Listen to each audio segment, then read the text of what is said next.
Hello, എല്ലാ സുഹൃത്തുക്കൾക്കും നമസ്കാരം. നമ്മളങ്ങനെ പുതിയൊരു യാത്രയിലാണ്.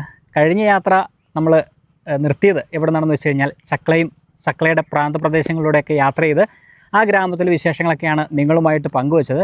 ഇന്ന് എന്തായാലും അവിടെ നിന്ന് നമ്മൾ പുറപ്പെട്ടിരിക്കുകയാണ്. അവിടെ നിന്ന് പുറപ്പെട്ട് നമ്മൾ കുറേ ദൂരം പോകുന്നു കേട്ടോ. നാസർബന്ദിനോട് യാത്രയൊക്കെ പറഞ്ഞ് നമ്മൾ സെലിഗുരി ഭാഗത്തേക്ക് പോകുന്നിരിക്കുകയാണ്. സെലിഗുരി, ജൽപായ്ഗുരി, ന്യൂ ജൽപായ്ഗുരി എന്നിങ്ങനെയുള്ള സ്ഥലങ്ങളൊക്കെ ഉണ്ട്. അപ്പോൾ ആ ഒരു ഭാഗത്തേക്കാണ് നമ്മളിപ്പോൾ എത്തിച്ചേർന്നിരിക്കുന്നത്. ഇന്നത്തെ നമ്മുടെ യാത്ര എന്ന് പറയുന്നത് ആദിവാസി ഗോത്ര സമൂഹം താമസിക്കുന്ന ഒരിടത്തേക്കാണ്. വളരെ യുണീക്കായിട്ടുള്ള അല്ലെങ്കിൽ ഒറ്റപ്പെട്ട് താമസിക്കുന്ന ഒരു ഗോത്ര സമൂഹമാണ്. ആ ഗോത്രത്തിൻ്റെ പേര് ടോട്ടോ എന്നാണ്. ഈ ഒരു ഗോത്ര സമൂഹം താമസിക്കുന്നത് ടോട്ടോപ്പാറ എന്ന സ്ഥലത്താണ്. ഈ ടോട്ടോപ്പാറ സ്ഥിതി ചെയ്യുന്നത് വെസ്റ്റ് ബംഗാളിലെ ആലിപ്പൂർ ദുവാർ എന്ന ജില്ലയിലാണ്. ഇന്ത്യയിൽ വേറെ ഒരിടത്തും നമുക്ക് ഈ ഒരു ഗോത്ര സമൂഹത്തെ കാണാനായിട്ട് സാധിക്കില്ല. ഈ ഒരു സ്ഥലത്ത് മാത്രമേ കാണാനായിട്ട് സാധിക്കുകയുള്ളൂ. അതുകൊണ്ടാണ് ഞാൻ പറഞ്ഞത് വളരെ യുണീക്കായിട്ടുള്ള അല്ലെങ്കിൽ ഒറ്റപ്പെട്ട് താമസിക്കുന്ന ഗോത്ര സമൂഹം എന്നുള്ളത്. അപ്പോൾ എന്തായാലും നമ്മുടെ ഇന്നത്തെ യാത്ര ആ ഒരു കമ്മ്യൂണിറ്റിയെ പരിചയപ്പെടാൻ വേണ്ടിയിട്ടാണ് കേട്ടോ. ഇനി കുറച്ച് ടാസ്കുകളുണ്ട്. ഞാനിപ്പോൾ നിൽക്കുന്ന സ്ഥലം ആക്ച്വലി ആ ഒരു സ്ഥലത്തേക്ക് എത്തിച്ചേർന്നില്ല. നമ്മളിപ്പോൾ നിൽക്കുന്ന സ്ഥലത്ത് നിന്ന് ഏകദേശം ഒരു 15 കിലോമീറ്ററോളം ദൂരമുണ്ട്. പക്ഷേ പോകുന്ന വഴിയെന്ന് പറയുന്നത് ഈ കാണുന്നത് പോലെ കുറേ റിവർ ക്രോസിംഗ് ഉണ്ട്. അതായത് പുഴ ഇറങ്ങി വേണം നമുക്ക് ഈ പറയുന്ന ആ ഒരു ഗ്രാമത്തിലേക്ക് അല്ലെങ്കിൽ ആ ഒരു ഗോത്ര സമൂഹം താമസിക്കുന്ന ആ ഒരു ഭാഗത്തേക്ക് നമുക്ക് എത്തിച്ചേരാനായിട്ട്. മഴക്കാല സമയങ്ങളിലൊന്നും നമുക്ക് ആ ഭാഗത്തേക്ക് പോകാനേ സാധിക്കില്ല. കാരണം ഈ വഴിയിലൂടെയുള്ള യാത്ര അത്രയും ദുഷ്കരമാണ്. അതിനെക്കുറിച്ചൊക്കെ ഞാൻ വിശദമായിട്ട് പിന്നീട് പറയാം. അപ്പോൾ എന്തായാലും നമുക്ക് ഇനി ഇവിടെ നിന്ന് യാത്ര ആരംഭിച്ചുകൊണ്ട് ആ ഒരു ഗോത്ര സമൂഹം താമസിക്കുന്ന അവിടെ പോയിട്ട് അവിടുത്തെ കാഴ്ചകളും വിശേഷങ്ങളൊക്കെ നമുക്ക് കാണാം. എല്ലാ കൂട്ടുകാർക്കും മറ്റൊരു പുതിയ വീഡിയോയിലേക്ക് സ്വാഗതം. Welcome to B Bro stories.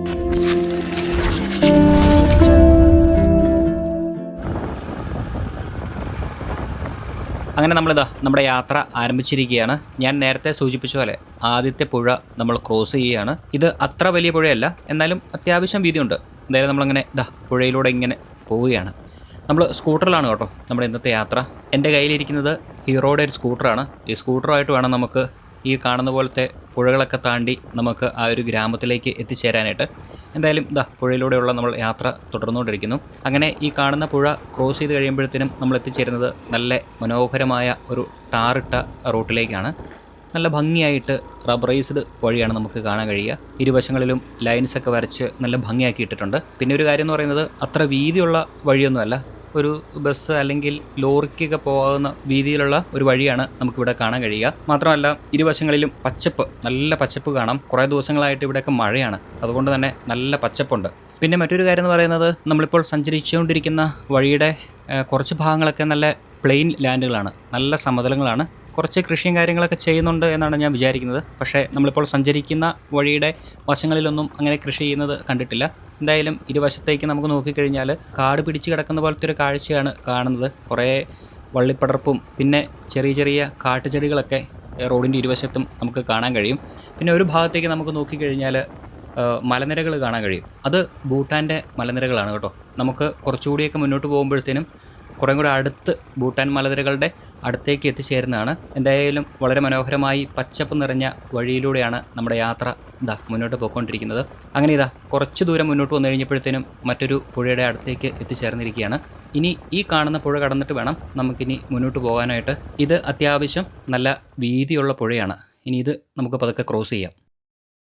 നമ്മളങ്ങനെ പുഴയിലേക്ക് ഇറങ്ങിയിരിക്കുകയാണ്. കുറച്ച് കുലുങ്ങി വേണം പോകാനായിട്ട്. പുഴയാണല്ലോ, അല്പം കുലുക്കുവാകാം. എന്തായാലും നമ്മളങ്ങനെ ഈ പുഴയിലേക്ക് ഇറങ്ങി നീന്തി പോകുന്നതിന് വരെ നമ്മൾ സ്കൂട്ടറുമായിട്ട് അങ്ങനെ അങ്ങ് പോവുകയാണ്. എങ്ങനെയുണ്ട് നമ്മുടെ സ്കൂട്ടറിലുള്ള യാത്ര? ദൈവമേ, അങ്ങോട്ട് പോകുമ്പം മഴയൊന്നുമില്ല, ഇങ്ങോട്ട് വരുമ്പോൾ ഇനി മഴ ഉണ്ടാകുമെന്ന് എനിക്കൊരു പേടിയുണ്ട്. മഴ വന്നു കഴിഞ്ഞാൽ നമ്മൾ പെടും. പിന്നെ ഇപ്പോൾ എന്തായാലും ഈ പറയുന്ന രീതിയിൽ വെള്ളമൊന്നും ഇല്ല പുഴയിൽ. ധാരാളം വാഹനങ്ങളൊക്കെ പോയി വരുന്നുണ്ട്. ചില സ്ഥലങ്ങളൊക്കെ നല്ല കുഴിയുണ്ട് കേട്ടോ. എന്നാലും കുഴപ്പമില്ല, സ്കൂട്ടർ അനായാസം പോകുന്നുണ്ട്. നല്ലപോലെ വാഹനങ്ങളൊക്കെ ഓടി ഇവിടുത്തെ ഈ പുഴയിലെ വഴിയൊക്കെ നല്ല ക്ലിയർ ആയിട്ടുണ്ട്. അതുകൊണ്ട് നമുക്ക് അനായാസം പോകാൻ സാധിക്കും. പിന്നെ ഇവിടെയൊക്കെ ശരിക്കും കാറ് വന്നു കഴിഞ്ഞാൽ ചിലപ്പോൾ പണി കിട്ടാൻ സാധ്യതയുണ്ട്. കാറ് കുറച്ച് ബുദ്ധിമുട്ടി വേണം പോകാൻ, കാരണം വഴിയെല്ലാം നല്ല കുഴിയുണ്ട് കേട്ടോ. അടി തട്ടാനുള്ള സാധ്യതയുണ്ട്. ജീപ്പ് പോലുള്ള വാഹനങ്ങൾ അനായാസം പോകും. ബൈക്കും സ്കൂട്ടറിനും വലിയ കുഴപ്പമില്ല, കാരണം സൈഡൊക്കെ വെട്ടിച്ചൊക്കെയാണെങ്കിലും നമുക്ക് പോകാമല്ലോ. അപ്പോൾ എന്തായാലും നമ്മളങ്ങനെ പുഴയിലൂടെ അങ്ങനെ പോവുകയാണ്. എൻ്റെ അമ്മോ, എന്തൊരു കട്ടറ! അങ്ങനെ അഡ്ജസ്റ്റ് ചെയ്ത് പോകാൻ നമുക്ക് സാധിക്കുള്ളൂ. വഴി ഇതൊക്കെ തന്നെ ആയിരിക്കും എന്ന് ഞാൻ പ്രതീക്ഷിക്കുന്നു. ചാല് കാണുന്നുണ്ട്, ആ ചാലിൽ കൂടെ പോവുകയാണ്. വാഹനം ഓടിയ ചാലുണ്ടല്ലോ, ആ ചാലിലൂടെയാണ് നമ്മൾ പോകുന്നത്. നല്ല കാറ്റും വീശുന്നുണ്ട് കേട്ടോ. എന്തായാലും നല്ലൊരു കാലാവസ്ഥയാണ്. മഴക്കോളുള്ളത് കൊണ്ട് എങ്ങനെയാണെന്ന് അറിയില്ല. ഇനിയിപ്പോൾ നമ്മൾ തിരിച്ചു വരുമ്പോൾ വല്ല മഴയാണോ അല്ലെങ്കിൽ എൻ്റെ അമ്മേ മഴയാണോ അല്ലെങ്കിൽ ഇവിടെ വല്ല വെള്ളം കയറി കഴിഞ്ഞാൽ നമ്മൾ എങ്ങനെ സ്കൂട്ടറുമായിട്ട് ഇക്കരെ എത്തും എന്നുള്ളതൊന്നും എനിക്കറിയത്തില്ല. എന്തായാലും പോയി നോക്കാം. ഇവിടെയൊക്കെ കുറേ പാറണോ. എൻ്റെ അമ്മേ എത്തി. കുറച്ച് നമ്മൾ കാലുകുത്തിയൊക്കെ വേണം പോകാനായിട്ട്. ഓരോരോ ഗ്രാമങ്ങളുടെ അവസ്ഥയല്ലേ. എത്രയോ ഉള്ളിലൊക്കെ ആയിട്ട് എത്രയോ പേര് താമസിക്കുന്നു. ശരിക്കും ഇവരുടെ ഒരു മെയിൻ ടൗൺ എന്ന് പറഞ്ഞു കഴിഞ്ഞാൽ ഒരു 20 കിലോമീറ്റർ വരണം കേട്ടോ. 20 കിലോമീറ്ററോളം വന്നു കഴിഞ്ഞാൽ ഇവർക്ക് മെയിൻ ടൗണിലേക്ക് എത്തിച്ചേരാനായിട്ട് സാധിക്കുകയുള്ളൂ. ബുള്ളറ്റൊക്കെ ആണെങ്കിൽ കുഴപ്പമില്ല, അടിപൊളിയായിട്ട് അവർ പോകുന്നുണ്ട് വളരെ ഫാസ്റ്റായിട്ട്. പക്ഷേ ഇവിടെ കുറച്ചുകൂടെ നല്ല വഴിയാണ്. നമ്മൾ ആ ഇറങ്ങിയ സ്ഥലത്തൊക്കെ ആണെങ്കിൽ കുറച്ച് പാടുപെടും ബുള്ളറ്റാണെങ്കിലും. അവരെങ്ങനെയൊക്കെയോ സ്പീഡിൽ പോകുന്നുണ്ട്. എന്നാലും നോക്കി എത്ര രീതിയിലാണ് ഈ പുഴ നിറയുന്ന സമയത്ത് ഒരിക്കലും ഈ പുഴ ക്രോസ് ചെയ്തു പോകാനായിട്ട് ഒരു വാഹനത്തിനും കഴിയില്ല. ആ സമയത്തൊക്കെ ഗ്രാമവാസികൾ എന്ത് ചെയ്യും എന്നുള്ളതൊക്കെ അവിടെ ചെന്ന് ചോദിച്ചിട്ട് പറയാം കേട്ടോ. അല്ലാതെ അറിയത്തില്ല. നമ്മൾ ആദ്യമാണല്ലോ. ഈ ഒരു സമയത്ത് പുഴയിലൊന്നും വെള്ളമില്ലാത്തതുകൊണ്ട് പശുക്കളും മാടുകളൊക്കെ അങ്ങോട്ടും ഇങ്ങോട്ടൊക്കെ നടക്കുന്നുണ്ട്. അത് തന്നെ വലിയൊരു കാര്യം. കുറേ ആൾക്കാരൊക്കെ ബൈക്കിൽ അങ്ങോട്ടും ഇങ്ങോട്ടൊക്കെ പോകുന്നുണ്ട്. അവിടെ താമസിക്കുന്നവരും അതോടൊപ്പം തന്നെ ആ ഒരു ഭാഗത്ത് പോയി അവരെ കാണാൻ വേണ്ടി പോകുന്നവരൊക്കെ ആയിരിക്കും. എന്തായാലും നമ്മളും അങ്ങനെ അവരുടെ ഗ്രാമം തേടിയുള്ള യാത്രയിലാണ്. അങ്ങനെ പുഴ ക്രോസ് ചെയ്ത് ഏകദേശം തീരാറായിക്കൊണ്ടിരിക്കുന്നു. ഈ പുഴ കഴിഞ്ഞ് കഴിഞ്ഞാൽ പിന്നെ നല്ല ടാർ ചെയ്ത വഴിയാണ്. എന്നാൽ ഈ പുഴയിലൊരു പാലം കൂടെ പണിതിരുന്നെങ്കിൽ ഗ്രാമവാസികൾക്ക് സുഖമായിട്ട് അങ്ങോട്ടും ഇങ്ങോട്ടൊക്കെ പോകാമല്ലോ. പിന്നെ ഈ പറയുന്ന പോലെ നല്ല കോസ്റ്റായിരിക്കും. അങ്ങനെ ആ ഒരു പുഴയൊക്കെ കഴിഞ്ഞപ്പോഴത്തേനും നമ്മൾ പിന്നെയും ഫോറസ്റ്റിലേക്ക് എത്തിച്ചേർന്നിരിക്കുകയാണ്. ഇതിപ്പോൾ ഭൂട്ടാനുമായിട്ടൊക്കെ അടുത്ത് കിടക്കുന്നതുകൊണ്ട് ഭൂട്ടാനും വനവുമൊക്കെ ആയിട്ട് ബന്ധപ്പെട്ടായിരിക്കും കിടക്കുന്നത്. നമ്മളിങ്ങനെ പോകുന്ന സമയത്തൊക്കെ ചില സമയങ്ങളിൽ സുമോ വരുന്നത് കാണാം. പിന്നെ ബൊലോറോ ഉണ്ടല്ലോ, ബൊലോറോയൊക്കെ വരുന്നുണ്ട്. മഹേന്ദ്രയുടെ ടാറ്റ സുമോ, മഹേന്ദ്ര ബൊലോറോ ഇതൊക്കെ തന്നെയാണ് ഇവിടെ ഷെയർ ടാക്സികളായിട്ട് അവർ ഉപയോഗിക്കുന്നത്. ഗ്രാമവാസികളൊക്കെ ഏറ്റവും കൂടുതൽ ഉപയോഗിക്കുന്നതും ആശ്രയിക്കുന്നതും അതിനെയാണ്. പിന്നെ ചില വീടുകളിലൊക്കെ ബൈക്കും സ്കൂട്ടറൊക്കെ ഉണ്ട്. നമ്മുടെ നാട്ടിലൊക്കെ ഉണ്ടല്ലോ, ട്രൈബൽ മേഖലയിലൊക്കെ പോയി കഴിഞ്ഞാൽ ആ കാഴ്ചകളൊക്കെ നമുക്കും കാണാൻ കഴിയും. എന്തായാലും ഓരോ കാഴ്ചകളൊക്കെ കണ്ട് പതുക്കെ അങ്ങനെ പോകാം. വനത്തിലൂടെയുള്ളൊരു നല്ല ഡ്രൈവാണ് കേട്ടോ. നല്ല പച്ചപ്പൊക്കെ ഉണ്ട്, നല്ല ശാന്തമായൊരു വനം. പിന്നെ ഇടയ്ക്ക് ചീവീടുകളുടെയൊക്കെ സൗണ്ട് കേൾക്കാം. പിന്നെ കുറേ വാഹനങ്ങളൊക്കെ ഇടയ്ക്ക് മുട്ടിനൊക്കെ അങ്ങോട്ടും ഇങ്ങോട്ടൊക്കെ പോകുന്നതും കാണാം.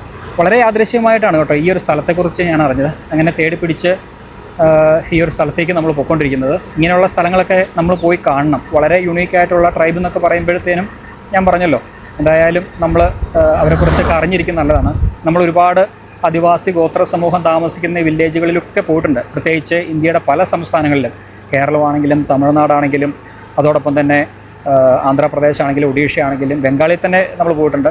അങ്ങനെയൊക്കെ യാത്ര ചെയ്യുന്ന സമയത്ത് ഇതുപോലെ യുണീക്കായിട്ടുള്ള ആൾക്കാരെയൊക്കെ സമീപിച്ചിട്ടുണ്ട്. പ്രത്യേകിച്ച് ഒഡീഷയിൽ ബോണ്ട ട്രൈബ് എന്ന് പറഞ്ഞൊരു ട്രൈബുണ്ട്. അതും ഒറ്റപ്പെട്ട് താമസിക്കുന്ന ഒരു ഗോത്ര സമൂഹമാണ്. അപ്പോൾ അവരെക്കുറിച്ചൊക്കെ നമ്മൾ ഫീച്ചറുകൾ നമ്മൾ ചെയ്തിട്ടുണ്ട്, അല്ലെങ്കിൽ നമ്മൾ അതിനെക്കുറിച്ചൊക്കെ വീഡിയോ ചെയ്തിട്ടുണ്ട്. അതുപോലെ തന്നെയാണ് ഈ ഒരു സ്ഥലവും. എനിക്ക് തോന്നുന്നത് മലയാളത്തിലോ അല്ലെങ്കിൽ ഹിന്ദിയിൽ തന്നെ വളരെ കുറച്ച് ആൾക്കാരായിരിക്കും ഈ ഒരു സ്ഥലത്തെക്കുറിച്ച് വീഡിയോ ചെയ്തിരിക്കുന്നത്. ബംഗാളിലൊക്കെ 1-2 വീഡിയോസൊക്കെ കിടപ്പുണ്ട്. പക്ഷേ ഈ പറയുന്ന മറ്റ് ലാംഗ്വേജുകളിൽ ഈ ഒരു സ്ഥലത്തെക്കുറിച്ചോ അല്ലെങ്കിൽ ഇതിനെക്കുറിച്ചൊന്നും വീഡിയോസൊന്നും ഇല്ല കേട്ടോ. അപ്പോൾ എന്തായാലും നമുക്ക് ഈ വനത്തിലൂടെയൊക്കെ യാത്ര ചെയ്ത് മുന്നോട്ട് പോകാം. അങ്ങനെ നമ്മൾ അടുത്ത പുഴ സ്ഥിതി ചെയ്യുന്ന ഭാഗത്തേക്ക് എത്തിച്ചേർന്നിരിക്കുകയാണ്. ഇതൊക്കെ ചെറിയ പുഴകളാണ് കേട്ടോ, വലിയ പുഴകളല്ല. നമ്മൾ ആദ്യമേ കണ്ട പോലെയുള്ള പുഴകളല്ല. അമ്മോ, ചെറുതാണെങ്കിലും കുറച്ച് വീതിയൊക്കെ ഉണ്ട് കേട്ടോ. തീർത്തും ചെറുതെന്ന് പറയാൻ പറ്റില്ല, അത്യാവശ്യം വീതിയൊക്കെ ഉണ്ട്. പക്ഷെ അനായാസം നമുക്ക് സ്കൂട്ടറൊക്കെ ഓടിച്ചിട്ട് പോകാം. ഇവിടെയൊക്കെ പിന്നെയും കാറ് പോകും. നമ്മളിറങ്ങിയ ആ വലിയ പുഴയിലാണ് ശരിക്കും കാറൊക്കെ പോകാൻ കുറച്ച് ബുദ്ധിമുട്ടുള്ളത്. ഇവിടെ അത്ര ബുദ്ധിമുട്ടില്ല. ഇപ്പോൾ എത്രാമത്തെ ആയി ഞാൻ എണ്ണിയില്ല കേട്ടോ. എന്തായാലും ഒരു 1, 2, 3, 4 നാലാമത്തെ ആയിട്ടുണ്ട്, ചെറുതും വലുതായിട്ട്.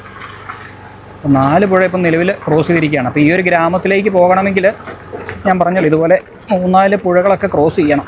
അപ്പം മഴക്കാലത്ത് എന്തായാലും ഈ വഴിയിലൂടെയുള്ള വരവ് അത്ര ഈസി അല്ല എന്നുള്ളത് മനസ്സിലായില്ലേ. നമ്മുടെ നാട്ടിൽ ഇത്രയും ദുഷ്കരം പിടിച്ച ട്രൈബൽ വില്ലേജ് ഇല്ല കേട്ടോ. ഇതുപോലെ 4-5 പുഴയൊക്കെ കടന്നു പോകുന്ന ട്രൈബൽ വില്ലേജുകളൊന്നും നമ്മുടെ നാട്ടിലില്ല. ഒരെണ്ണമൊക്കെ ഉണ്ടാവും, മാക്സിമം 1 അല്ലെങ്കിൽ ഒരു ചെറിയ ഒരു പുഴ കൂട്ടി, അങ്ങനെ 2 എണ്ണമൊക്കെ മാക്സിമം കാണുള്ളൂ. ഇത്രയും പുഴയൊക്കെ ക്രോസ് ചെയ്ത് 4-5 പുഴയൊക്കെ ക്രോസ് ചെയ്ത് പോകുകയെന്ന് പറഞ്ഞു കഴിഞ്ഞാൽ നമ്മുടെ നാട്ടിലൊന്നും ഇല്ല, എൻ്റെ അറിവിലില്ല. കാരണം ഞാൻ ഒരുപാട് സ്ഥലങ്ങളിലൂടെ യാത്ര ചെയ്തിട്ടുണ്ട്. അട്ടപ്പാടി ആണെങ്കിലും വയനാടാണെങ്കിലും ഇടുക്കി ആണെങ്കിലും ഒക്കെ പോയിട്ടുണ്ട്. പക്ഷേ 1-2 പുഴയൊക്കെ ക്രോസ് ചെയ്ത് പോയതായിട്ട് എൻ്റെ ഓർമ്മയുണ്ട്. അല്ലാതെ ഒരു 4-5 പുഴയൊന്നും ക്രോസ് ചെയ്ത് പോയതായിട്ട് എൻ്റെ അറിവിലും ഓർമ്മയിലും ഇല്ല. പുഴ കാട് റോഡ് ഇതൊക്കെ തന്നെയാണ് കേട്ടോ. വന്യമൃഗങ്ങളുണ്ടോ എന്ന് ചോദിച്ചു കഴിഞ്ഞാൽ ആനയൊക്കെ ഉണ്ടെന്നാണ് നമുക്കറിയാൻ കഴിഞ്ഞത്. കാരണം ഞാൻ 1-2 വീഡിയോസിലൊക്കെ നോക്കിയപ്പോഴത്തേനും അവർ പറയുന്നുണ്ട്, ആനയുള്ള കാര്യങ്ങളൊക്കെ പറയുന്നുണ്ട്. മറ്റ് വന്യമൃഗങ്ങൾ എന്താണ് ഉള്ളതെന്നൊന്നും അറിയത്തില്ല. അതൊക്കെ നമുക്കിനി അവിടെ ഗ്രാമത്തിലെത്തിയതിന് ശേഷം നമുക്ക് ചോദിച്ച് മനസ്സിലാക്കാം. അതേ ഇപ്പോൾ മാർഗ്ഗമുള്ളൂ. അങ്ങനെ വലുതും ചെറുതുമായിട്ടുള്ള പുഴയ്ക്കൊരു ശമനമില്ല എന്ന് തോന്നുന്നു.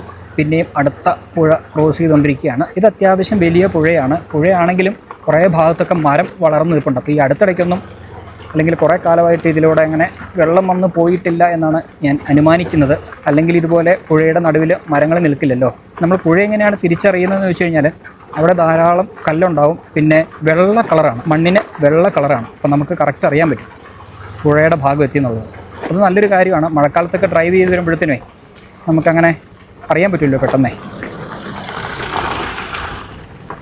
അങ്ങനെ ആ പുഴയെ നമ്മൾ ക്രോസ് ചെയ്തിരിക്കുകയാണ്. ടാർ ചെയ്ത വഴി കഴിഞ്ഞോ? ഇനിയിപ്പം കോൺക്രീറ്റ് വഴിയായെന്ന് തോന്നുന്നു കേട്ടോ. ടാറിങ് തീർന്നോ? അങ്ങനെ വരാൻ വഴിയില്ലല്ലോ. ഗ്രാമങ്ങളൊക്കെ അപ്പോൾ അതൊക്കെ കണ്ടു തുടങ്ങി. വെള്ളം കയറുന്നതുകൊണ്ടാവണം മിക്കവാറും അവരുടെ വീടുകളൊക്കെ അല്പം ഉയർത്തിയിട്ടാണ് പണിതിരിക്കുന്നത്. നമുക്ക് ലെഫ്റ്റ് സൈഡിലേക്കൊക്കെ നോക്കിക്കഴിഞ്ഞാൽ ഗ്രാമത്തിൻ്റെ കുറേ ഭാഗങ്ങളൊക്കെ കാണാം. കണ്ടോ, കുറച്ച് ഉയർത്തിയാണ് അവർ പണിതിരിക്കുന്നത്. അപ്പം മിക്കവാറും ഇവിടെയൊക്കെ വെള്ളം കയറുന്ന സ്ഥലമായിരിക്കണം മഴക്കാലങ്ങളിലൊക്കെ. നല്ല ശക്തമായ മഴ സമയങ്ങളിലൊക്കെ വെള്ളം കയറാനായിട്ടുള്ള സാധ്യതയുണ്ട്. അതുകൊണ്ടായിരിക്കും ഒരു വീടൊക്കെ കുറച്ച് ഉയർത്തി പണിതിരിക്കുന്നത്. എന്തായാലും നമ്മൾ തോട്ടുപാറ ഗ്രാമത്തിലേക്ക് എത്തിച്ചേർന്നു എന്ന് ഞാൻ വിചാരിക്കുന്നു. ഗ്രാമങ്ങളൊക്കെ കണ്ടു തുടങ്ങി. നമുക്കിനി ആരോടെങ്കിലും ചോദിച്ചു നോക്കാം ഇതാണോ തോട്ടുപാറ എന്നുള്ളത്. അപ്പോൾ ഇനി ചോദിച്ചിട്ട് നമുക്ക് നമ്മുടെ ബാക്കി യാത്ര മുന്നോട്ട് തുടരാം. നമ്മൾ നേരത്തെ കണ്ട ഗ്രാമം അല്ലായിരുന്നു കേട്ടോ, കുറച്ചുകൂടി മുന്നോട്ട് പോകാനുണ്ടെന്നാണ് നമുക്കറിയാൻ കഴിഞ്ഞത്. അപ്പോൾ എന്തായാലും നമ്മൾ പിന്നെയും നമ്മുടെ യാത്ര തുടരുകയാണ്. പോകുന്ന വഴിയൊക്കെ ഇപ്പോൾ കുറച്ച് മോശമായി തുടങ്ങി. ഇവിടെ പുഴ ഒഴുകുന്ന സ്ഥലമൊന്നുമല്ല, പക്ഷേ വഴിയൊരല്പം മോശമായി തുടങ്ങിയിട്ടുണ്ട്. ഇനിയിപ്പോൾ എത്ര ദൂരം ഇങ്ങനെ പോകണമെന്നറിയില്ല. ഇതിനി പുഴയാണോ അറിയില്ല കേട്ടോ. കാരണം എന്താണെന്ന് വെച്ച് കഴിഞ്ഞാൽ ഇവിടെ റോഡൊക്കെ പൊട്ടിപ്പൊളിഞ്ഞടക്കുകയാണ്. ചിലപ്പോൾ പുഴ വഴിതിരിഞ്ഞ് ഒഴുകി വന്ന് ഇവിടുത്തെ റോഡുകളൊക്കെ നശിച്ചു പോയതാണോന്ന് അറിയില്ല. ഇനി അതോ റോഡ് ഇങ്ങനെ തന്നെയാണോന്നും അറിയത്തില്ല. കുറച്ചുകൂടിയൊക്കെ മുന്നോട്ട് പോകുമ്പോൾ അറിയാം നമുക്ക്. അപ്പോൾ ഈ റോഡ് ഇങ്ങനെ തന്നെയാണെന്ന് ഞാൻ വിചാരിക്കുന്നത്. നോക്കട്ടെ, കുറച്ചുകൂടെ മുന്നോട്ട് പോകുമ്പോൾ പറയാം. ഇല്ല കേട്ടോ, ഇവിടെ കുറച്ച് വെള്ളം ഒഴുകുന്ന ഏരിയ തന്നെയാണ്. കാരണം ഈ ഒരു ഭാഗത്തൊക്കെ നമുക്ക് മുകളിൽ നിന്ന് വെള്ളം ഒഴുകി വരുന്നതായിട്ട് കാണാൻ കഴിയും. അപ്പോൾ അങ്ങനെ ഒഴുകി വന്ന് ചിലപ്പം നമ്മൾ വന്ന വഴിയിലൂടെയൊക്കെ ഒഴുകി വ്യാപിച്ച് ആ റോഡൊക്കെ നശിച്ച് പോയതാവണം. ഇത് അത്യാവശ്യം വലിയ പുഴയാണ് കേട്ടോ ഈ ഒരു ഭാഗത്ത് ഉണ്ടോ. പക്ഷേ മരങ്ങളൊക്കെ വളർന്നു നിൽക്കുന്നതുകൊണ്ട് ഒരു വിശാലത നമുക്ക് തോന്നുന്നില്ലെന്നേ ഉള്ളൂ. ചിലപ്പോൾ ഇതിൻ്റെ ഇടയിലൂടെയൊക്കെ ആയിരിക്കും മഴക്കാല സമയങ്ങളിൽ വെള്ളം കടന്നു പോകുന്നത്. എന്തായാലും വെള്ളം കടന്നു പോകുന്ന വഴികളൊക്കെ നമുക്ക് കറക്റ്റ് അറിയാൻ പറ്റും. കാരണം ധാരാളം കല്ലുകൾ നമുക്ക് കാണാം. പിന്നെ വെള്ള കളറായിരിക്കും ഈ പറയുന്ന ഈ ഒരു മണ്ണിനും. അപ്പോൾ അതുകൊണ്ട് എന്തായാലും നമുക്കത് അറിയാൻ കഴിയും. ഈ ഒരു പുഴ അങ്ങ് തീരുന്നില്ല കേട്ടോ. ഇത് നമ്മൾ കടന്നു വന്ന പുഴയേക്കാളൊക്കെ അത്യാവശ്യം വലിയ പുഴയാണ്. എൻ്റെ അമ്മേ, ഇവിടെയൊക്കെ കുറച്ച് വഴി മോശമുണ്ട്. എന്നാലും കുഴപ്പമില്ല, നമുക്ക് സ്കൂട്ടർ അനായാസം ഒന്ന് അഡ്ജസ്റ്റ് ചെയ്ത് ഓടിച്ച് പോകാൻ പറ്റുന്നുണ്ട്. ബൈക്ക് കുറച്ചുകൂടി ഈസി ആയിരിക്കും. സ്കൂട്ടറിൻ്റെ ടയർ അറിയാമല്ലോ, ചെറിയ ടയർ ആയതുകൊണ്ട് അത്ര ഈസി ആയിട്ട് നമുക്ക് ഓടിക്കാൻ കഴിയില്ല. അതിൻ്റേതായ ബുദ്ധിമുട്ടുകളുണ്ടാവും. എൻ്റെ അമ്മോ, ഇതെന്തുവാണ് ഇത്? പുഴയ്ക്കകത്തൂടെയാണ് നമ്മൾ പോയിക്കൊണ്ടിരിക്കുന്നത്. ആക്ച്വലി ഇത് പുഴയാണ് കേട്ടോ. ഞാൻ വിചാരിച്ചുകൊണ്ടിരിക്കുന്നത് ഇത് വഴിയായിരുന്നു ആ ഗ്രാമത്തിലേക്കുള്ളതെന്നാണ്. ഈ കാണുന്ന പുഴയിലൂടെയാണ് അവരുടെ ഗ്രാമത്തിലേക്ക് നമുക്ക് എത്തേണ്ടത്. എൻ്റെ പൊന്നേ മതി. ഇപ്പോൾ പുഴയുടെ നടുവിലാണോ ഇവരുടെ ഗ്രാമം ഇരിക്കുന്നത്? എന്താണ് അവസ്ഥ എന്നൊന്നും മനസ്സിലാകുന്നില്ലല്ലോ. എന്തായാലും പുഴ ഒഴുകി വരുന്ന വഴിയിലൂടെയാണ് ഇപ്പം നമ്മൾ പൊയ്ക്കൊണ്ടിരിക്കുന്നത്. അതുകൊള്ളാം എന്തായാലും. എൻ്റെ അമ്മോ മതി. അപ്പോൾ ഇവിടെയൊക്കെ മഴക്കാലത്ത് എന്തായാലും നമ്മൾ പെടും കൺഫേം ആയിട്ടും. കാരണം ഈ പുഴ ഈ വഴിയാണല്ലോ ഒഴുകി വരുന്നത്. എന്തായാലും ചെറിയ മഴ പെയ്താൽ പോലും ഇതിലൂടെയൊക്കെ വെള്ളം വരും. ബൈക്കും സ്കൂട്ടറൊക്കെ വരാനായിട്ട് കുറച്ച് പാടായിരിക്കും. ജീപ്പ് പിന്നെയും കടന്നു പോരും. നമ്മുടെ നാട്ടിലേക്ക് അറിയാമല്ലോ, വെള്ളത്തിലൂടെയൊക്കെ ജീപ്പും സുമയൊക്കെ പോകുന്നുണ്ട്. ബസ് സർവീസൊന്നും ഇല്ല കേട്ടോ ഈ ഒരു ഭാഗത്തേക്ക്. ബസ് സർവീസൊക്കെ എങ്ങനെ നടത്താനാണ് ഈ പുഴയ്ക്കകത്തൂടെയൊക്കെ? പിന്നെ ഈ പറയുന്ന പോലെ മഴയുള്ള സമയമൊക്കെ ഒരിക്കലും ബസ് ഓടിച്ചുകൊണ്ട് ഈ വഴിയിലൂടെ ഒന്നും വരാനായിട്ട് സാധിക്കില്ല. നോക്കിക്കേ, എന്ത് വിശാലമായ പുഴയാണ്. എൻ്റെ പൊന്നെ, മഴ വരുന്നതിന് മുന്നേ ആ ഗ്രാമത്തിലെങ്കിലും എത്തിച്ചേരാൻ പറ്റിയാൽ മതിയായിരുന്നു. നല്ല മഴക്കോളുണ്ട്. നമ്മളിപ്പോൾ നേരെ കാണുന്ന മലനിരകളൊക്കെ ഭൂട്ടാൻ്റെ മലനിരകളാണ്. ഇനി ഭൂട്ടാനിലേക്ക് എത്തുമോ? ഭൂട്ടാൻ മലനിരകളോട് ചേർന്നിട്ടാണ് ഇവർ താമസിക്കുന്നത്. മഴ പെയ്യാതിരുന്നു കഴിഞ്ഞാൽ നല്ല രസമാണ്. മഴ പെയ്ത് കഴിഞ്ഞാൽ എല്ലാം കുളമാകും. എൻ്റെ പൊന്നേ മതി. എൻ്റെ ലൈഫിൽ ആദ്യമായിട്ടാണ് ഇങ്ങനെ ഒരു ഗ്രാമത്തിലേക്ക് ഇത്രയും ദൂരം പുഴകളൊക്കെ താണ്ടി ഞാൻ പോകുന്നത്. നിങ്ങളും ഇങ്ങനത്തെ യാത്രകളൊന്നും ഒരു ചാനലിലും ചിലപ്പോൾ കണ്ടിട്ട് കാണില്ല. കാരണം ഇങ്ങോട്ടൊന്നും ആരും വന്നിട്ടുമില്ല. ഞാൻ പറഞ്ഞല്ലോ, ഈ ഒരു സ്ഥലം തന്നെ നമ്മൾ അറിയുന്നത് എൻ്റെ ഒരു സുഹൃത്ത് വഴിയാണ് കേട്ടോ. ഇവിടെയുള്ള ലോക്കലായിട്ടുള്ള ആൾക്കാർക്ക് ഇത് ഇങ്ങനൊരു ഗ്രാമമുണ്ടെന്നും ഇങ്ങനൊരു വഴിയുണ്ടെന്നും അല്ലെങ്കിൽ ഇതിലൂടെ പോയി കഴിഞ്ഞാൽ ആ ഗ്രാമത്തിൽ എത്താൻ സാധിക്കുമെന്നൊക്കെ അറിയാൻ കഴിയുള്ളൂ. നമ്മുടെ നാട്ടിലിരുന്നുകൊണ്ടൊക്കെ ഇങ്ങനത്തെ സ്ഥലങ്ങളൊക്കെ ബംഗാളിൻ്റെ ഉൾപ്രദേശങ്ങളിലുണ്ട് എന്നൊക്കെ നമുക്കറിയാൻ പറ്റും. ഒരിക്കലും ഇല്ല. എന്തായാലും നമ്മൾ പുഴയിലൂടെ വന്ന വഴിയൊക്കെ കൊള്ളാം കേട്ടോ. ഇപ്പോൾ പുഴയൊക്കെ മാറി. നമ്മൾ പുഴയിൽ നിന്ന് ഡീവിയേറ്റ് ചെയ്ത് ഇപ്പോൾ മൺപാതയിലൂടെ ഇങ്ങനെ പൊയ്ക്കൊണ്ടിരിക്കുകയാണ്. മൺപാത എന്ന് പറയാൻ പറ്റില്ല, കല്ലുകൾ നിറഞ്ഞ വഴിയിലൂടെയാണ് നമ്മുടെ ഇപ്പോഴത്തെ യാത്ര. ഇതിപ്പോൾ അങ്ങോട്ട് ചെല്ലുന്നത് ചിലപ്പോൾ മിക്കവാറും പുഴയിലേക്കായിരിക്കും കേട്ടോ. അതും പറയാൻ പറ്റില്ല. സ്വർഗത്തിലേക്കുള്ള പാത കല്ലും മുള്ളും നിറഞ്ഞതാണ് എന്ന് പറഞ്ഞതുപോലെ നമ്മൾ നല്ലൊരു ഗ്രാമത്തിലേക്ക് എത്തുന്ന പാത ചിലപ്പം കല്ലും മുള്ളും നിറഞ്ഞതായിരിക്കും. പക്ഷേ അവിടെ എത്തുമ്പോൾ നമുക്ക് സമ്മാനിക്കുന്നത് നല്ലൊരു ഹൃദ്യമായ കാഴ്ചയായിരിക്കും. നല്ലൊരു കാര്യം, ഈ വഴിയിലൂടെ യാത്ര ചെയ്യുന്ന സമയത്ത് ഞാൻ കണ്ടത് ഇലക്ട്രിക് ലൈന് ഈ വഴി കടന്നു പോയിട്ടുണ്ട്. ദാറ്റ് മീൻസ് അവിടെ മിക്കവാറും കറണ്ട് ഉണ്ടാക്കാനായിട്ട് സാധ്യതയുണ്ടെന്ന് ഞാൻ വിചാരിക്കുന്നു, അറിയില്ല. പക്ഷേ നെറ്റ്വർക്ക് ഇല്ല കേട്ടോ. അതാണ് ഈ ഒരു ഗ്രാമത്തിൻ്റെ പ്രത്യേകത. നെറ്റ്വർക്ക് ഇല്ല എന്നാണ് ഞാൻ അറിഞ്ഞത്. ഞാൻ അവിടെ ചെന്ന് കഴിയുമ്പോൾ വല്ല ഭൂട്ടാനിൽ നിന്ന് വല്ലതും വരുന്ന ഏതെങ്കിലും നെറ്റ്വർക്ക് കിട്ടുമോ നോക്കാം. അതല്ലാതെ നമ്മുടെ വെസ്റ്റ് ബംഗാളിൻ്റേതായിട്ടുള്ള നെറ്റ്വർക്കൊന്നും അവിടെ ഇല്ല. ഇത് വല്ലാത്തൊരു ചതിയായിപ്പോയി കേട്ടോ. ഞാൻ ഇത്രയും പ്രതീക്ഷിച്ചില്ല. എന്താണ് ഈ വഴിയിലൊരു കുഴി? എന്തൊരു ചാല് കീറിയിട്ടിട്ടുണ്ട്, വെള്ളം പോകാനായിരിക്കും, അറിയില്ല. ഇനി ഇതിൻ്റെ ഇടയിലൂടെ കറക്റ്റ് പോകണം. രക്ഷപ്പെട്ട് വന്നിട്ടാച്ച്. അങ്ങ് ദൂരെ കാണുന്നതാണ് ആ ഗ്രാമം. എന്താ രസം എൻ്റെ അമ്മോ, അടിപൊളി. ആ മലനിരകളുടെ ഭംഗിയുണ്ടോ, എന്താ രസമല്ലേ, അടിപൊളി. അതാണ് സുഹൃത്തുക്കളെ നമ്മുടെ ഭൂട്ടാൻ മലനിരകൾ. എന്താ ഭംഗി നോക്കിക്കേ. പിന്നെയും വലിയൊരു പുഴയിലേക്ക് ഇറങ്ങിയിരിക്കുകയാണ്. ഞാൻ ഈ പുഴയിലേക്ക് ഇറങ്ങിയ കാര്യം എപ്പോഴും പറയണ്ടല്ലോ എന്ന് ഓർത്തിരുന്നതാണ്, പക്ഷേ പറയാതിരിക്കാൻ വയ്യ. ഇത് അത്യാവശ്യം വലിയൊരു പുഴയാണ്. പിന്നെ ആ മലനിരകൾ കണ്ടപ്പോൾ അതിലേക്ക് കണ്ണങ്ങ് ഉടക്കിപ്പോയി. ആ ഒരു മനോഹാരിതയിലേക്ക് അങ്ങ് കണ്ണുടക്കിപ്പോയി. കൊള്ളാല്ലേ. അയ്യോ, അടിപൊളി ഒരു യാത്രയായിരുന്നു കേട്ടോ, ഒന്നും പറയാനില്ല. എന്തായാലും നല്ല ഭംഗിയുള്ളൊരു സ്ഥലം. ഒരു ദിവസം കൊണ്ടൊന്നും വന്നിട്ട് പോകാൻ പറ്റുമെന്ന് എനിക്ക് തോന്നുന്നില്ല. കാരണം അത്രയും ദൂരമുണ്ട് ഈ സ്ഥലത്തേക്ക് എത്തിച്ചേരാനായിട്ട്. ഓഫ് റോഡായിട്ടും പിന്നെ ഈ പറയുന്ന രീതിയിൽ വീഡിയോ ഒക്കെ എടുത്ത് വരികയാണെങ്കിൽ എന്തായാലും നമ്മൾ കുറച്ചുകൂടി താമസിക്കില്ല. അങ്ങനെ വനവും പുഴയും കൂടിച്ചേർന്ന് അല്ലെങ്കിൽ ഇഴുകിച്ചേർന്ന് കിടക്കുന്ന ഒരു ഗ്രാമത്തിലേക്കാണ് നമ്മളിതാ എത്തിച്ചേരാൻ പോകുന്നത്.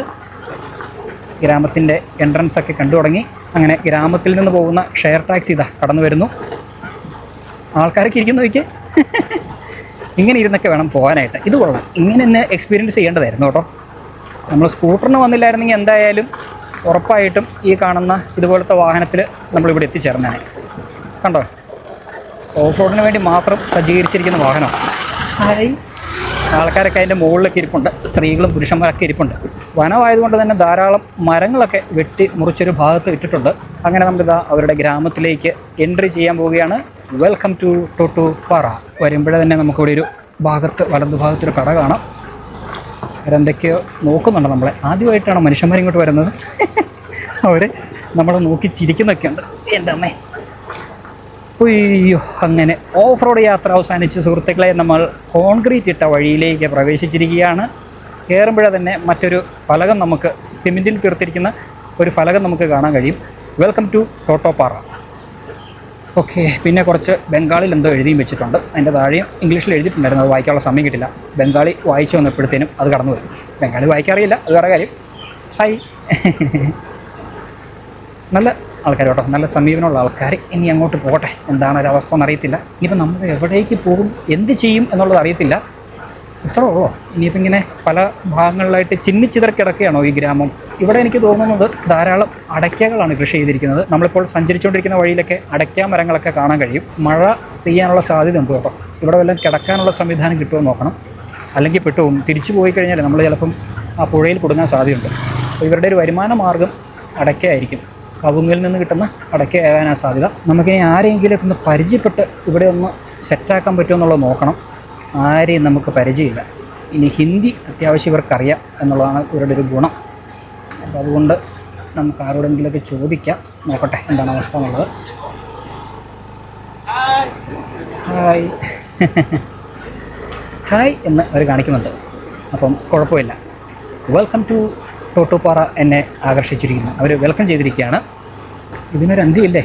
ഇതൊരു ചെറിയ ഗ്രാമക്കവലൊന്നും കാണുന്നില്ലല്ലോ, ആരോടെങ്കിലും എന്തെങ്കിലുമൊക്കെ ഒന്ന് ചോദിക്കാനായിട്ട്. അങ്ങനെ എന്തായാലും ഓഫ് റോഡൊക്കെ താണ്ടി പുഴയൊക്കെ താണ്ടി നമ്മൾ ഈ ഒരു ടോട്ടോ ഗ്രാമത്തിലേക്ക് എത്തിച്ചേർന്നു.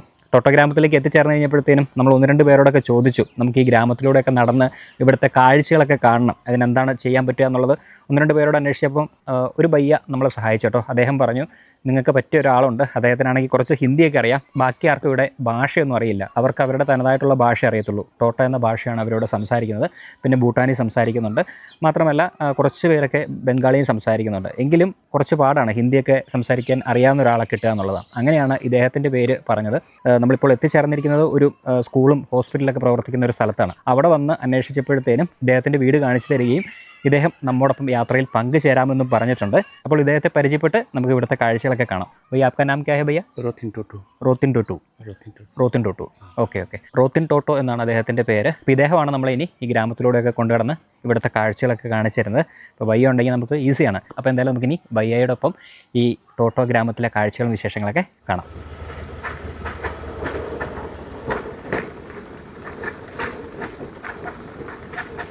അങ്ങനെ നമ്മൾ ബയ്യയുടെ കൂടെ ഇവിടുത്തെ ഈ ഒരു ഗ്രാമത്തിലെ ക്ഷേത്രത്തിലേക്ക് എത്തിച്ചേർന്നിരിക്കുകയാണ്, അല്ലെങ്കിൽ മന്ദിറിലേക്ക് എത്തിച്ചേർന്നിരിക്കുകയാണ്.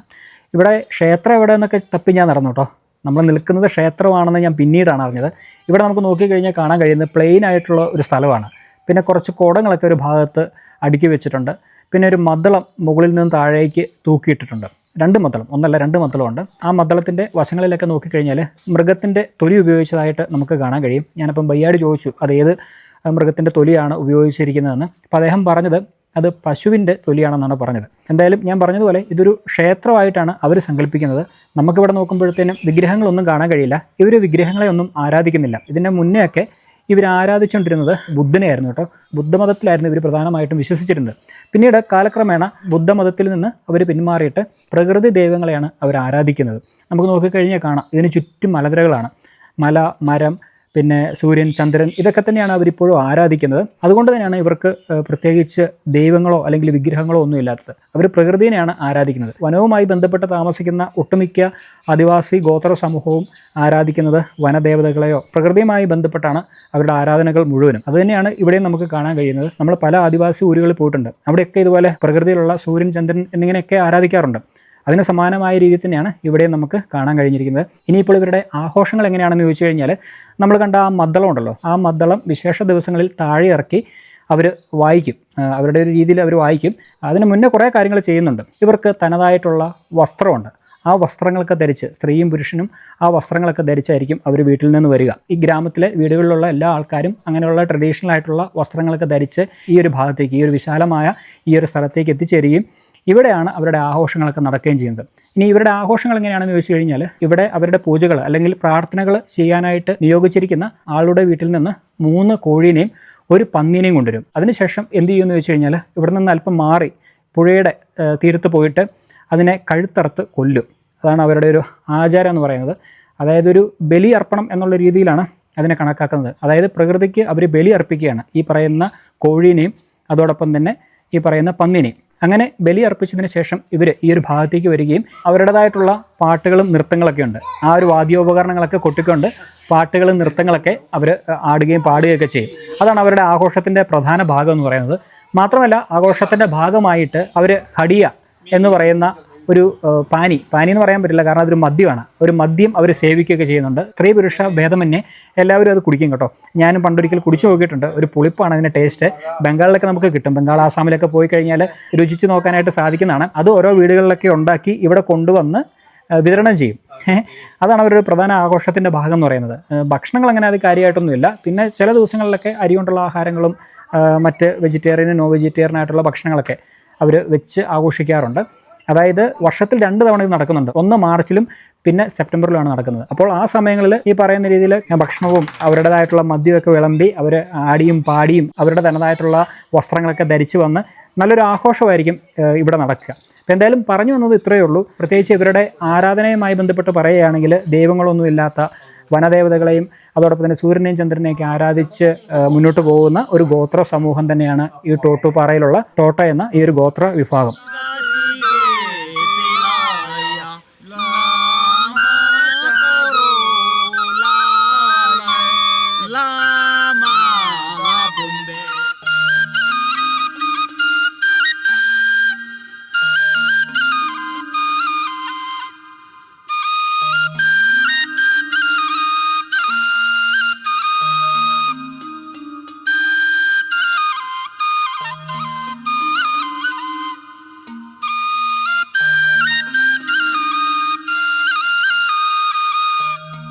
ഗ്രാമത്തിലെ വഴികളൊക്കെ കണ്ടോ, കോൺക്രീറ്റ് ചെയ്തിട്ടുണ്ട്. അതുകൊണ്ട് നല്ല കാര്യം, നമുക്ക് സ്കൂട്ടറുമായിട്ട് അനായാസം പോകാം.